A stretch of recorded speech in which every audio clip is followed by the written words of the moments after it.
Welcome to Lesson 6.3, Conducting Security Examinations.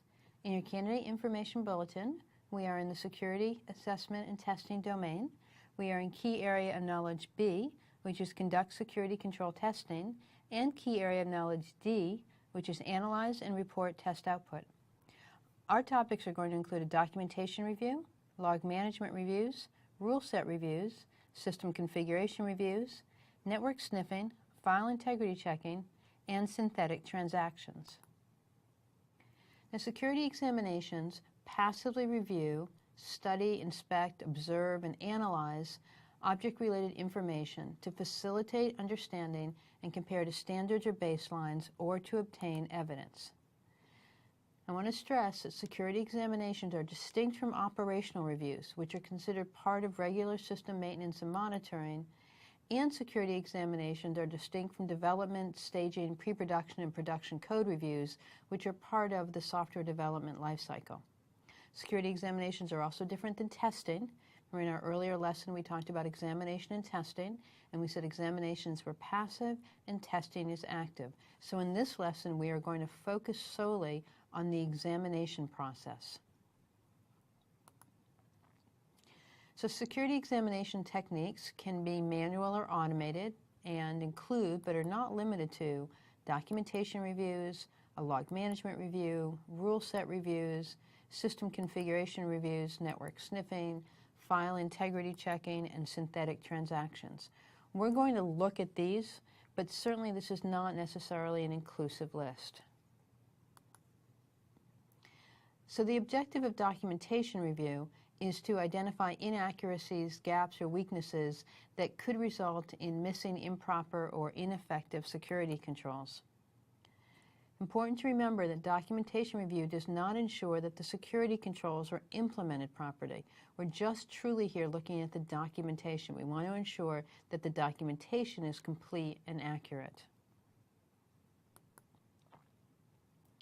Targets of a documentation review might be security-related policies, standards, or procedures, schematics and diagrams, vendor management, including due diligence reports, contracts, and memorandums of understanding, disaster recovery plans, business continuity plans, or incident response plans.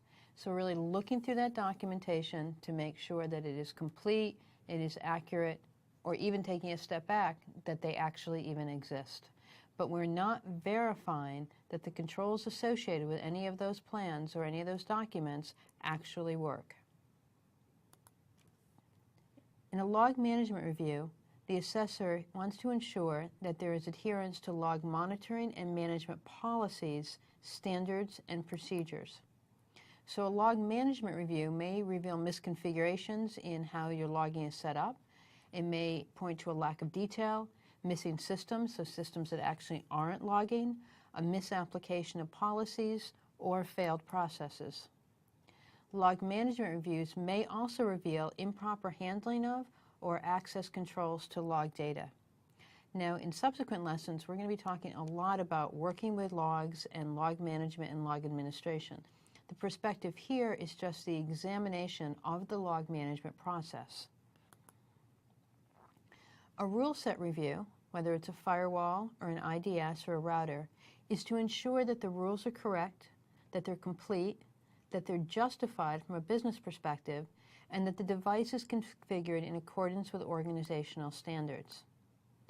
A rule set review should make sure that the syntax and the order of the rules are correct, that the rules are still required, that they're not outdated, that the relationship with the external parties that maybe a rule connects you to is still intact, that IP addresses and host names are correct, that any missing groups, IP ranges, or host names are identified, and that a deny-all security posture is enforced. Remember, deny-all is, unless explicitly allowed, the default action is deny.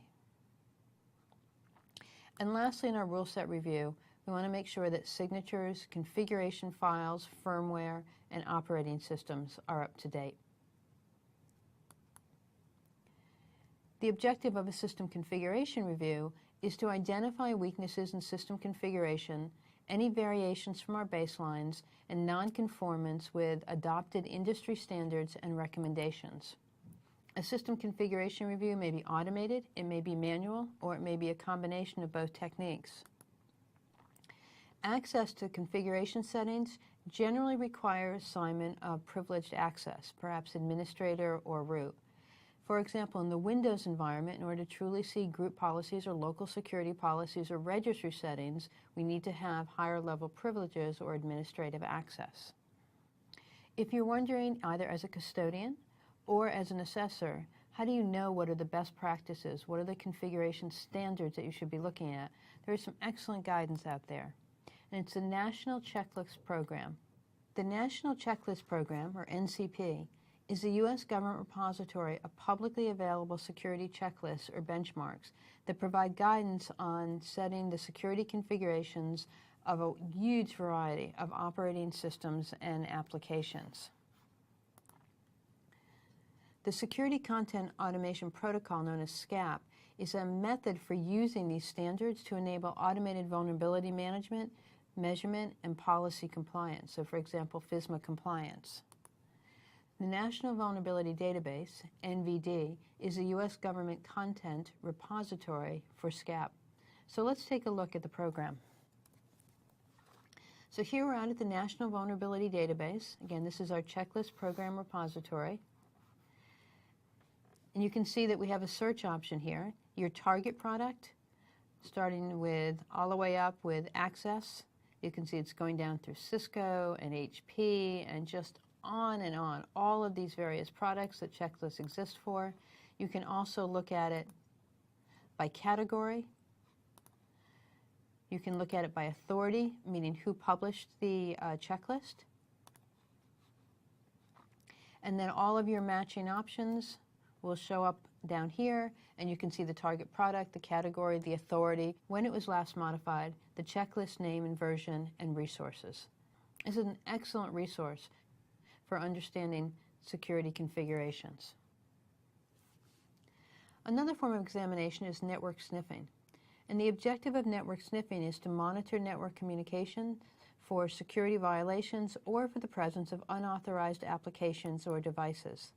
The network sniffing can be used to identify active devices on the network, both legitimate and rogue devices, identify operating systems, applications, services, and protocols that are communicating on the network, and to discover the use of unencrypted communication protocols, for example, FTP or Telnet. Network sniffing is considered an examination because it is a passive activity. The objective of file integrity checking is to identify if a file has been subject to unauthorized modification. The file integrity check works by comparing a known good checksum with the current checksum, and a match indicates that no change has been made. A checksum is a file hash created using a checksum algorithm. So if the file has changed in any way, you'll see that the checksum has changed. Remember that a hash is a one-way representation of a string, and any changes to the original, when we rehash it, will change the hash output. And lastly, we have synthetic transactions. The objective of synthetic transactions and monitoring is the measurement of availability and response times using recorded actions that emulate a specific interaction. Synthetic monitoring does not monitor or capture live data. Again, we're using recorded actions to emulate a specific interaction or outcome. Synthetic web transactions monitor availability and transaction response time. Synthetic database transactions report on database availability. And synthetic TCP transactions measure the availability and the response time of any TCP listening port. So we have covered a wide variety of examination techniques. In Lesson 6.3, we looked at security examination objectives. We looked at a documentation review, a log management review, a rule set review, a system configuration review.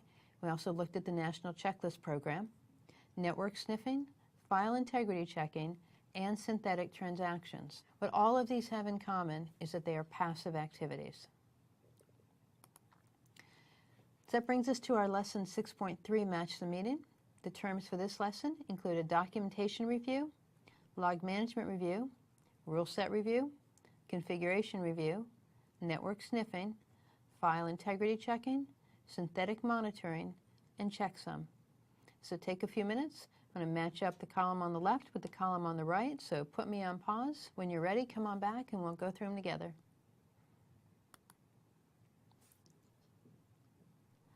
Let's go through our lesson 6.3 terms. Documentation review, again, verifies the existence and the accuracy of the documentation. A log management review, that it's conforming with the monitoring policy, because logs are used to capture data and monitor activity.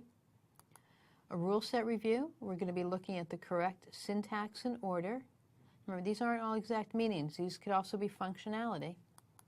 A configuration review, we're checking to see if the standards or baselines are applied. Network sniffing, we're looking for system, OS, app, and clear text discovery. So we're sniffing the packets to see what's happening on our network.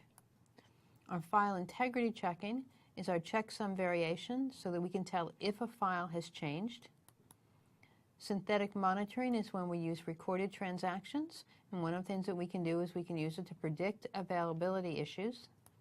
And checksum is a file hash. Some of these were a little tough because we weren't giving you exact definitions. We're talking about how they're being used. It's as important that you can apply your knowledge as the memorization.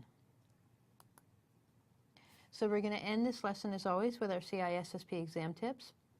Remembering that security examinations are distinct from operational and SDLC reviews. The NCP is the U.S. government repository of publicly available security checklists, and that a checksum is a file hash created using a checksum algorithm.